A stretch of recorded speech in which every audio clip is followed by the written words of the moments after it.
Hello guys, പ്രത്യേകിച്ച് ഞങ്ങൾക്ക് എവിടെയും പോകാത്തൊരു സൺഡേ ആയിരുന്നു ഇട്ടത്. ഞങ്ങൾക്കെന്ന് പറഞ്ഞാൽ എനിക്കും മോനും ഏട്ടനൊരു എൻഗേജ്മെൻറ്റ് ഫംഗ്ഷൻ ഉണ്ടായിരുന്നു, അച്ഛനും അമ്മയ്ക്കും ഒരു ഹൗസ് വാമിംഗ് ഉണ്ടായിരുന്നു. അപ്പോൾ ഈവനിങ് വന്നാൽ ഞങ്ങളെ പുറത്തുണ്ടാകുന്ന പ്രോമിസ് ചെയ്തിട്ടാണ് ഏട്ടൻ പോയത്. അപ്പോൾ ഈവനിങ് ആയപ്പോൾ ഞങ്ങൾ വന്നത് ഞങ്ങൾ തൊട്ടടുത്ത് തന്നെ പുതിയ സ്റ്റാർട്ട് ചെയ്തിട്ടുള്ള ബ്ലൂ ബക്സ് എന്ന് പറഞ്ഞിട്ടുള്ള ഒരു റെസ്റ്റോറൻ്റാണ്.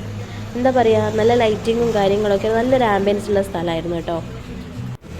അപ്പോൾ ഏട്ടൻ ഇതാ അവിടുന്ന് പുതിയ റെസിപ്പീസൊക്കെ ഒന്ന് ട്രൈ ചെയ്യാമെന്ന് പറഞ്ഞു. അപ്പോഴേക്കിതാ മോന് കരച്ചില്ല. അവൻ ആ മെനു കാർഡ് കിട്ടണം, അങ്ങോട്ടും ഇങ്ങോട്ടും മറിച്ചിട്ട് നോക്കണം. കൊടുത്തില്ലെങ്കിൽ നല്ല ബഹളമായിരിക്കും കേട്ടോ. ഒരു ഈവനിങ് ടൈം ആയിരിക്കണം ഇവിടെ വരുന്നത്. അപ്പോൾ ആ ലൈറ്റും അവിടുത്തെ ഒരു ആംബിയൻസൊക്കെ ഭയങ്കര അടിപൊളിയാണ്, നല്ല വൈബുള്ള സ്ഥലമാണ്. അപ്പോൾ അതങ്ങനെ ഞങ്ങൾ ഫുഡ് വന്നു. ഏട്ടൻ പാസ്റ്റയാണ് ഓർഡർ ചെയ്തിട്ടുണ്ടായിരുന്നത്. എന്തോ എനിക്ക് അതിൻ്റെ ടേസ്റ്റ് വല്ലാണ്ട് അങ്ങ് ഇഷ്ടപ്പെട്ടില്ല. അങ്ങനെ അതെല്ലാം കഴിഞ്ഞ് ഞങ്ങൾ ഒരു ഉത്സവപ്പറമ്പിൽ പോയി. ഞങ്ങൾ അടുത്ത് തന്നെയായിരുന്നു. കുറച്ചവിടെ നിന്ന് ഞങ്ങൾ തിരിച്ചു പോയി.